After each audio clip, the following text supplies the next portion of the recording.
So the question is, find the distance between the 2 points A, 1, -3, and B, 1, 4. We have learned how to do this. I'm going to review the steps really quick. So steps. Step 1. You want to cross off the numbers that are the same because there's no distance between them. And then step 2, put the other two numbers on a number line to find the distance. Okay, so let's go ahead and do that. So we're going to cross off the numbers that are the same, 1 and 1. Then the other two numbers, 4 and 3, we're going to make a little number line here.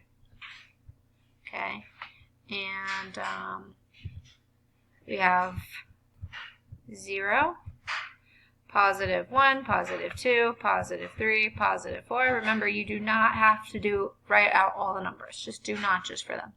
Then we have to go to -3, so -1, -2, -3. Okay, I'm going to pick a different color now to see how far between them. Okay, so let's pick red, and we bunny hop to find the distance. So 1, 2, 3, 4, 5, 6, 7.